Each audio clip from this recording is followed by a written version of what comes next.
বছর পাঁচেক পরে ইতালির ছোট্ট শহর ভেনিস, সিটি অব ক্যানেলস, সম্পূর্ণরূপে পানির উপর গেড়ে বসা এই ইটপাথুরে প্রাচীন শহরের বুকে সকাল নামে গন্ডোলার ধীর দোলায় কুলকুলে জলধারার নরম স্রোতে ভেসে ভেসে। ছবির মতো মনোরম এই শহরকে কেউ কেউ আবার প্রেমের শহর বলেও দাবি করেন। বলা হয় প্যারিস হলো প্রেমের ঘোষণা, আর ভেনিস প্রেমের অনুভব। আঁকাবাঁকা পাথুরে সেতুর ছায়া ভেদ করে সকালে সূর্যকিরণ যখন জলের উপর সোনালি রেখা আঁকে, ভেনিস তখন নব্যনিয়মে ভালোবাসা শেখায়। বুকের ভেতর নিঃশব্দে বুনে চলে প্রণয় নামক এক গাঢ় অনুভব। এই শহর প্রেমকে বাঁচায় না, বরং তার নয়নাভিরাম সৌন্দর্যে মন্ত্রমুগ্ধ হয়ে প্রেম নিজেই নিজের অস্তিত্ব লুফে নেয়।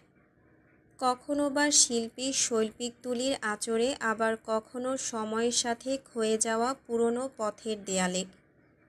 আজ থেকে বছর পাঁচেক আগে ছেলের সুরক্ষার জন্য এই ভেনিসকেই বেছে নিয়েছিল তুষার। নিজের অন্ধকার জীবন থেকে পুরোপুরি অব্যাহতি না নিলেও বিদায় দিয়েছে সেই নরকীয় পেন্টহাউজার ব্রাডভাকে। শুধুমাত্র ছেলের সুরক্ষা বললে কথাটা অবশ্য ভুল হবে। যন্ত্রমানব সেবা নিজের জন্যই ত্যাগ করেছিল জন্মভূমি। বলতে গেলে এক প্রকার পালিয়ে এসেছে ওখান থেকে। যেখানে এরিস নেই সেখানে নিঃশ্বাস নেওয়াটাও তুষারের জন্য দুষ্কর হয়ে উঠেছিল। অথচ চারিপাশে সব জীবন্ত স্মৃতি। মানুষটা নেই, কোনো দিন ফিরবেও না। তবুও ফেলে যাওয়া স্মৃতিগুলো প্রতিটা মুহূর্তে তার অস্তিত্বের জানান দেয়। এ যেন বেঁচে থেকেও নরকবাস। একটা গুমোট অস্থির দিশেহারা জীবন থেকে সেবার পালিয়ে বেঁচেছিল তুষার। এখনও ইতালিয়ান গ্যাংস্টারদের সাথে ওঠা বসা রয়েছে তার। যদিও জনসম্মুখে তুষার এখন বিজনেস আইকন, তবুও ব্রাড ভাইয়ের সাবেক সদস্যকে বাঘের মতোই ভয় পায় ওরা।